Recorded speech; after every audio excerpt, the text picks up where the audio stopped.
这次智己 LS6的全球首饰，你想了解的从性能到驾控再到价仓，一个视频带你们全部开完。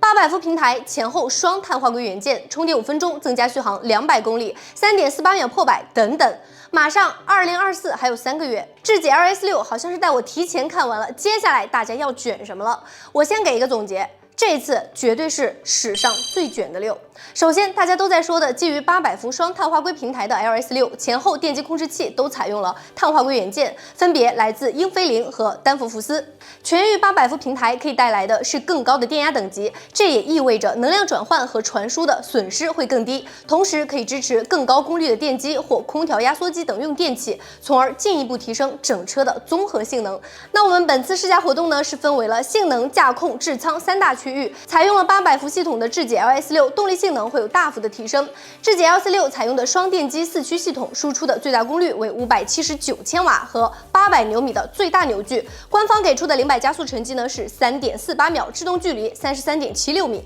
首先来到性能体验区，在场地里，智己 LS6加速带来的冲击力和推背感，完全不用我过多的赘述。其实加速之后，我更关心的是我那一脚刹车。智己 LS6采用的是大陆的全铝4活塞固钳和 OneBox 全效电子制动系统，以及 Brembo 刹车卡钳。在我冲出去之后，紧急制动的时速其实并没有提得太高，大概是在100到110公里每小时。那智己 LS6呢，表现得非常可靠，没有明显低头的动作，车身也是被稳稳的刹住了。在分岔路口紧急变线和连续的绕桩时，车辆没有明显的摆动。从车外看，车身的侧倾角度也比较小，转向系统可以辅助走出更加精确的路线，向回打方向盘时也会很轻松，甚至配合半幅式的方向盘多了一些驾驶的趣味性。时间的原因呢，我并没有重复的去体验和测试，但是却给了我一种想要且让我更有信心去不断提高车速的稳定感。那接着来到了驾控体验区 ，LS6呢采用的是前双叉臂后5连杆悬架组合，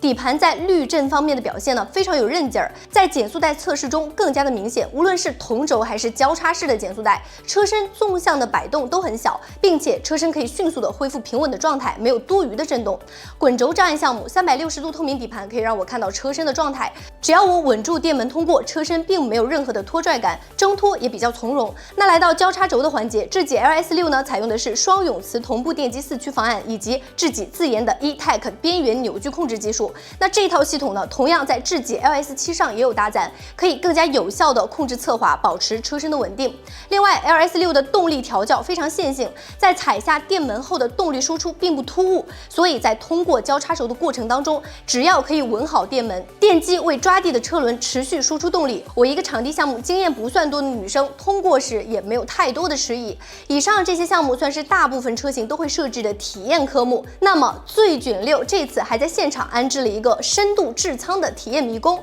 设置了几大场景。一方面呢，带我们体验了智己围绕智驾行车摄像头给出的一套视野补盲方案，可以在迷宫里体验 LS6的雨夜模式，模拟暴雨天气极端受阻的情况。车内显示屏的左右以及后方3大视角可以完全的显示，并且呢还有拓展视角。我感受下来，无论是视野的屏幕跳出位置，还是画面 UI， 都让我感觉非常舒适，没有杂乱感。连续经过的假人也很好的模拟了日常视野盲区容易发生的一些情况。这一套补盲系统还是非常实用的，很大程度的弥补了车型设计带来的一些视野不足的问题。那在另一方面呢，我们还体验了关于智己 LS6在城市智驾感知能力上几个生活场景的解决方案，模拟了死胡同以及倒车和侧方停车进出，它的一键泊车、一键寻迹功能。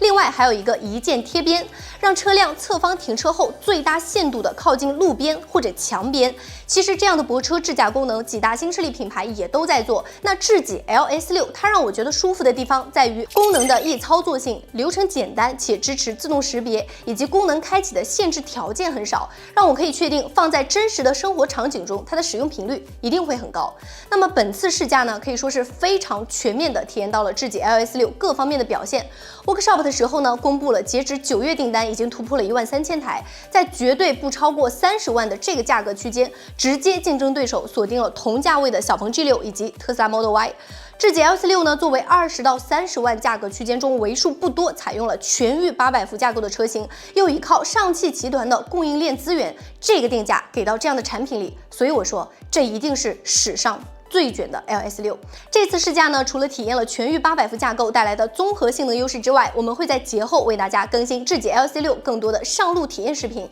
希望你们可以持续关注我们哦。